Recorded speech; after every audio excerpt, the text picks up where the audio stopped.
kapatid ng incumbent iski chairman, pwede bang kumandidato bilang iski official ngayong 2023 barangay at sangguniang kabataan election? Ito ang tanong ng kabarangay nating si Leona.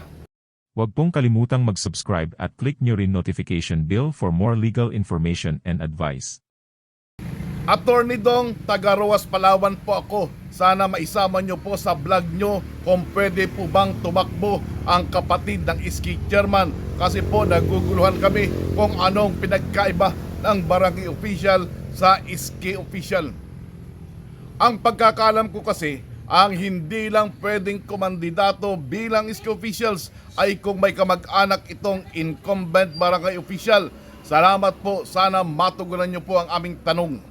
Bago po natin ilatag ang mga pamantayang legal sa suliranin ng ating kababayang si Leona, akin pong hiling na patuloy nyo pong suportahan ang aking YouTube channel na Katitigang Legal. Mag-subscribe na rin po kayo dito at i-share sa ating mga kababayan para sa higit pang paglago ng mga kaalamang legal dito sa ating bansa. Ang barangay official ay may sariling batas sa eleksyon na hiwalay sa batas ng iski officials. Ang Sangguniang Kabataan ay isang organisasyon ng mga kabataan na nauna ng binuo ayon sa Presidential Decree 684 bilang Kabataang Barangay o KB na kinabibilangan ng mga mamamayan na may edad na hindi aabot sa 18 taong gulang. Ang KB ay binuo upang bigyan ang mga miyembro nito ng pagkakataon na ihayag ang kanilang pananaw at opinyon sa mahalagang isyu ng bayan. Subalit ang KB ay pinangalanang Katipunan ng Kabataan o KIKI ayon sa Local Government Code of 1991 na sinusuga naman ng Republic Act 10742. Ang mga miyembro nito ay ginawa mula 15 years old hanggang 30 years old. Gayunpaman, ang Katipunan ng mga Kabataan ay nananatiling organisasyon ng mga kabataan sa bawat barangay para magsagawa ng mga programa na mapalawak ang kakayahang sosyal, political, economics, cultural, intellectual, moral, spiritual at physical development ng mga kabataan. Ang Katipunan ng Kabataan ay mayroong sariling sanggunian na tinatawag na Sangguniang Kabataan o ISKE sa bawat barangay at ito ay binubuo ng chairman at 7 miyembro na inihahalal naman ng mga miyembro ng Katipunan ng mga Kabataan. Ayon sa Local Government Code of 1991, ang presidente ng federasyon ng SK organization sa munisipalidad, syudad o lalawigan ay uupo bilang ex-officio member ng Sangguniang Bayan o syudad o kaya ay provincial board.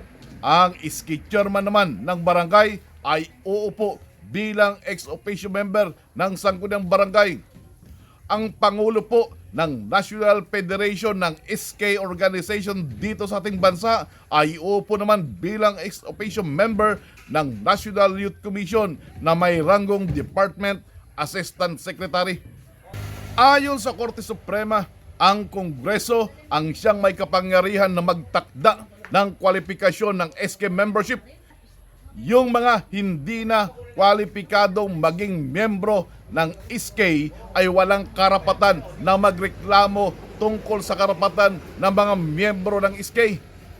Ang tanging binibigyan lang ng karapatan na magreklamo ayon sa batas ay yung mga kwalipikadong maging Sangguniang Kabataan members na inalisan ng karapatan para maging miyembro nito o kaya ay bumoto at mahalal dito.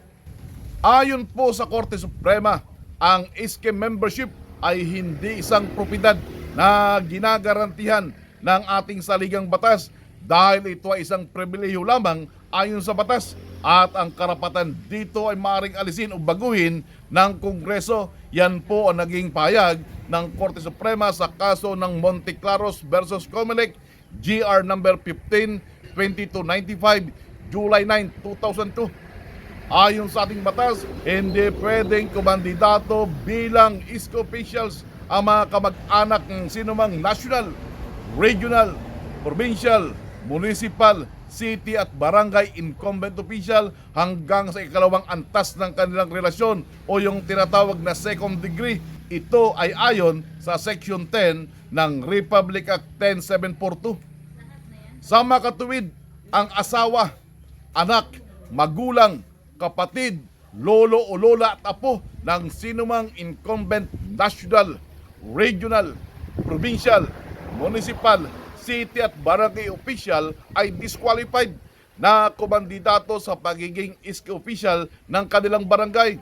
Subalit, hindi po binabanggit sa nasabing batas na disqualified ang kamag-anak ng incumbent iski officials na kumandidato bilang opisyalis ng barangay o kaya isang guniang kabataan. Hindi din po binabanggit sa nasabing batas na bawal ang mga kamag-anak ng incumbent iski officials na kumandidato sa anumang national, regional, provincial, municipal, city at barangay office. Ibig sabihin, hindi po bawal sa sinumang kapatid, magulang, lolo, lola o apo ng incumbent iski official na kumandidato sa anumang national position, regional position, provincial position at maging sa municipal at city position at kahit pa sa barangay posisyon.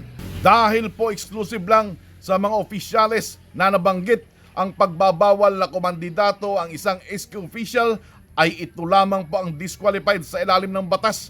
Yan ay batay sa prinsipyo ng tinatawag na casus omniscius, na ang ibig sabihin na kung ang isang posisyon ay wala doon sa mga nabanggit na disqualified, ay layo ng batas na hindi isama ito doon sa mga taong disqualified.